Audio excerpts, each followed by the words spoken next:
So hello guys, this is me Mehak Jaisingania here in front of you. So today we will discuss about the importance of water. Every people know that water is essential for our life.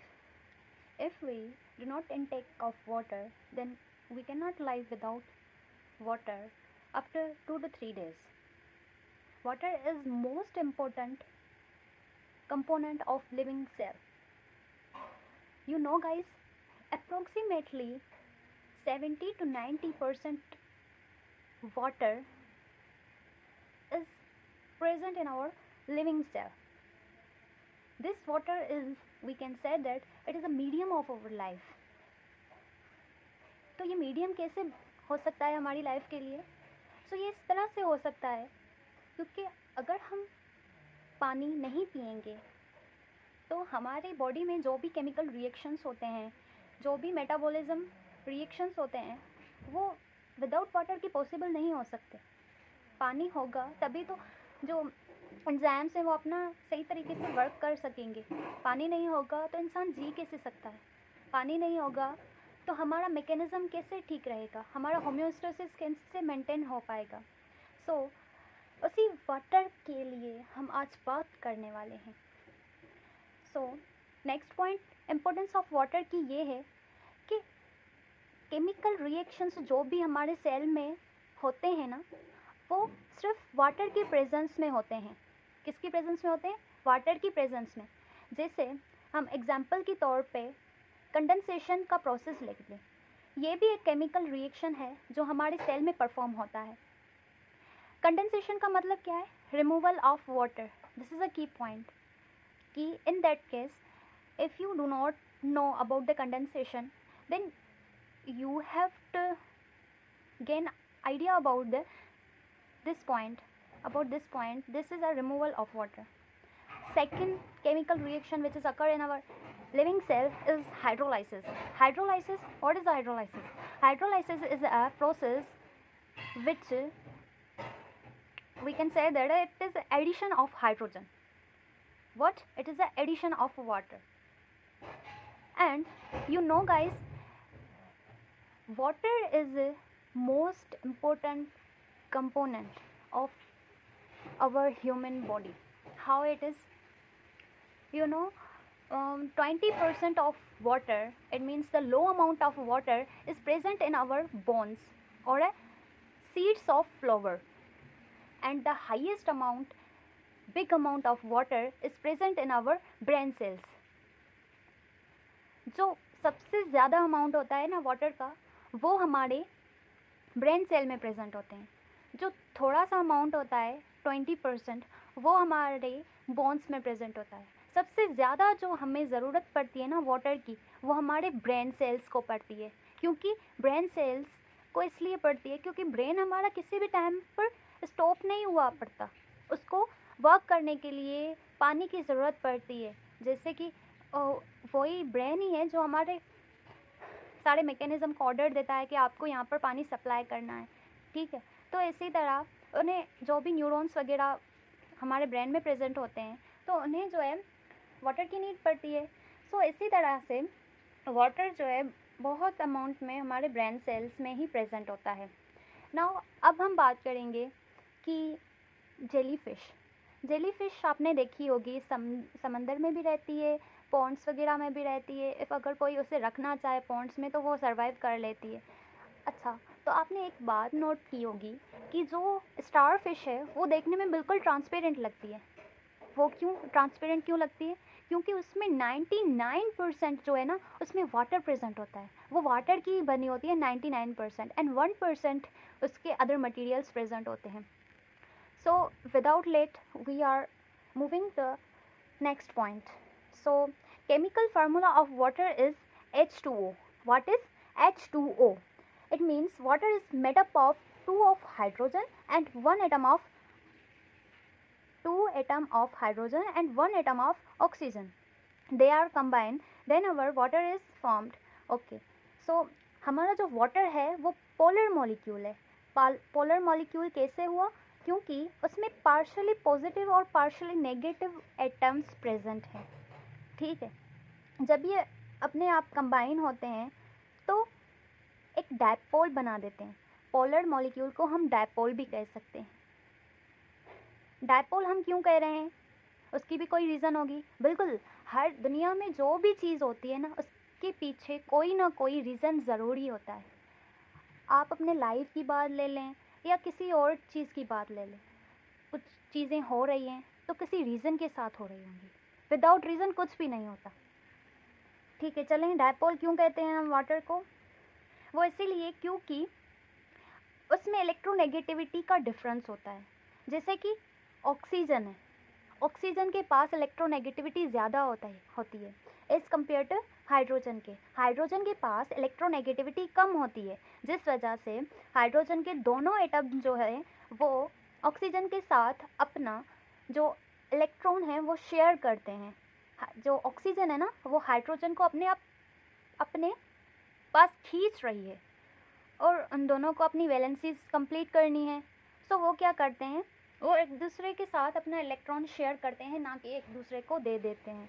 इसी तरह से इसका duplet भी complete हो जाता है और oxygen का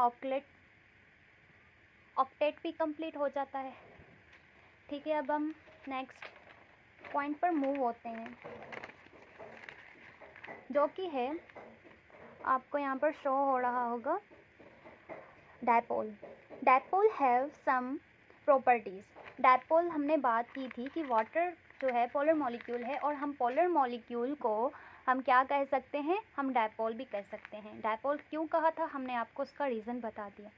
सो डायपोल के पास कुछ प्रॉपर्टीज़ होती हैं, जैसे कि high specific heat, extensive hydrogen bonding, high polarity, low density of ice, high heat vaporization, ionization, cohesion and adhesive forces, hydrophobic exclusion। ये कुछ प्रॉपर्टीज़ हैं डायपोल की, जिस वजह से वाटर को बेस्ट सॉल्वेंट कहा गया है। और हम इसे क्रेडल ऑफ लाइफ भी कह सकते हैं। जैसे कि छोटे बच्चे का क्रेडल एक पींगा होता है, उसी तरीके से ही वाटर का ये डायपोल वाला नेचर जो है वो एक क्रेडल की तरह मान लें। उसका क्रेडल की तरह है, हमारी लाइफ के लिए ये क्रेडल की तरह काम करता है। चलें, हम अब डिस्कस करते हैं इन प्रॉपर्टीज़ को। फर्स्ट प्रॉपर्टी हमारे पास आ जाती है हाइड्रोजन बॉन्ड। हाइड्रोजन बॉन्ड क्या होती है? Intermolecular force of attraction between positive and negative atoms, partially positive और पार्शली नेगेटिव एटम्स। ये जो आप साइन देख रहे हैं ना, ऐसे ये वाली, इसे पार्शली पॉजिटिव पढ़ते हैं, और ये जो साइन है हाफ एस, इसको हम पढ़ते हैं पार्शली नेगेटिव। अब इसको मैम, अब किसी को कन्फ्यूजन रहती है कि हमारा कॉन्सेप्ट हाइड्रोजन बॉन्ड के लिए जो है कंप्लीट नहीं हुआ, तो हम आपको उर्दू में भी एक्सप्लेन कर देते हैं। सो हाइड्रोजन और ऑक्सीजन के बीच में एक इंटरमॉलिक्यूलर फोर्स है जो एक दूसरे को अट्रैक्ट कर रहा है। हमने पढ़ी होगी पॉजिटिव एंड, चलें आपको शो नहीं हो रहा, यहाँ पर लिख देती हूँ, पॉजिटिव एंड नेगेटिव चार्जेस। ये जो चार्जेस होती हैं वो एक दूसरे को अट्रैक्ट कर रही होती हैं। आपको शो हो रहा होगा, ये जो चार्जेस है पार्शल पॉजिटिव और नेगेटिव खुद को अट्रैक्ट करती हैं। जो नेगेटिव और नेगेटिव होती हैं वो खुद को रिपेल करती हैं, और अगर एक पॉजिटिव दूसरी भी पॉजिटिव होगी तो ये दोनों एक दूसरे को रिपेल ही करेंगी। अगर हम, ठीक है, रिपेल ही कर रही होंगी। अगर यहाँ पर मैं नेगेटिव लिख लूँ और यहाँ पर पॉजिटिव लिख लूँ तो ये खुद चार्जेस अपने आप को क्या करेंगी, ये खुद अपने आप को अट्रैक्ट करेंगी, क्योंकि चार्जेस सेम नहीं हैं, चार्जेस डिफरेंट है। ठीक है, तो इसी तरह से यहाँ पर हाइड्रोजन और ऑक्सीजन के बीच में है जो फोर्स लग रहा है वो है इंटरमॉलिक्यूलर फोर्स ऑफ अट्रैक्शन। ठीक है, अब इस हाइड्रोजन बॉन्डिंग की वजह से, इन हाइड्रोजन बॉन्ड की वजह से क्या होता है, दो कैरेक्टर्स आ जाते हैं। कौन से कैरेक्टर आ जाते हैं ये देखते हैं। चलें जी, अब ये हमारे पास है कोहेजन, और कोहेसिव भी हम इसे कह सकते हैं, फोर्स ऑफ अट्रैक्शन। कोहेजन या फिर कोहेसिव का मतलब क्या है, इसकी सिंपल डेफिनेशन लिखी पड़ी हुई है यहाँ पर। The attraction force between similar molecules is known as cohesion or cohesive force of attraction। अब जो सिमिलर मॉलिक्यूल्स हैं, सपोज़ हम एग्जांपल ले लेते हैं वाटर का। अब वाटर है, ये सिमिलर मॉलिक्यूल्स हैं, ठीक है, सिमिलर कंपाउंड्स हैं, सिमिलर मॉलिक्यूल हैं, आप जो भी पढ़ें, ठीक है। हम यहाँ पर ले लेते हैं सिमिलर मॉलिक्यूल्स। अब ये सिमिलर मॉलिक्यूल्स हैं वाटर के, ठीक है। ये जब आपस में कंबाइन होती हैं तब इनके दरमियान जो फोर्स है वो कोहेसिव फोर्स पैदा होती है। इसका हमारी लाइफ से क्या ताल्लुकात है, हम इसे क्यों पढ़ रहे हैं, इसके फ़ायदे क्या हैं, हम आपको बताते हैं। ये जो वाटर की चेन है ना, ये कोहेसिव फोर्स ये क्या करता है, ये हमारे जो सेल है उसमें प्रोटोप्लाज्म को बनाता है। कैसे बनाता है ये भी आपको पता ही होगा, हम बता देंगे, चिंता ना करें। चलें, ये कैसे बनता है, वाटर में प्रोटोप्लाज्म बनता है। अब सबसे मसला ये आता है बच्चों को, जिसने नहीं पढ़ा होगा उससे मसला आएगा, जिसने पढ़ा होगा उसे पता होगा कि ये आखिर है क्या। ये हमारा सेल है, ठीक है। इस सेल के अंदर एक न्यूक्लियस होता है, ठीक है। अब इस न्यूक्लियस के अंदर होता है न्यूक्लियोप्लाज्म, ठीक है। और ये जो एक्स्ट्रा पार्ट है अपार्ट फ्रॉम न्यूक्लियस, ये हमारा होता है एक्स्ट्रा पार्ट ऑफ न्यूक्लियस। इसमें प्रेजेंट होता है साइटोप्लाज्म, ठीक है। ये भी फ्लूइड है, ये भी फ्लूइड है, ठीक है, ये दोनों फ्लूइड है। इन दोनों को कंबाइन करके हम बोलते हैं प्रोटोप्लाज्म। क्या कहते हैं, प्रोटोप्लाज्म।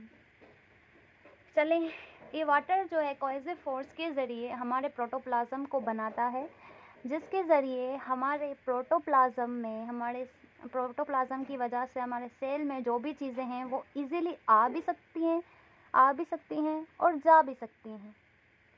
और सबसे अच्छी बात, ये प्रोटोप्लाज्म हमारे सेल को एक मीडियम प्रोवाइड करता है। क्या प्रोवाइड करता है, एक मीडियम प्रोवाइड करता है।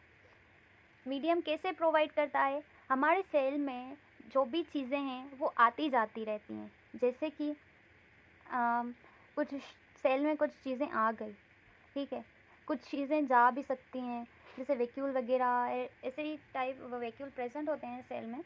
कुछ चीज़ें होती हैं जो आ भी सकती हैं, वापस जा भी सकती हैं, जैसे ऑक्सीजन के अलावा हमारे सेल में हर एक सेल को जो है प्रॉपर फूड चाहिए होता है, फूड वगैरह जाता है। इसी तरीके से ही मीडियम प्रोवाइड करता है हमारे सेल को। चलें, अब नेक्स्ट प्रॉपर्टी है एडहेसिव फोर्स ऑफ अट्रैक्शन, ठीक है। एडहेसिव फोर्स ऑफ अट्रैक्शन, और ऐसे हम एडहेशन भी कह सकते हैं, एडहेशन, ठीक है।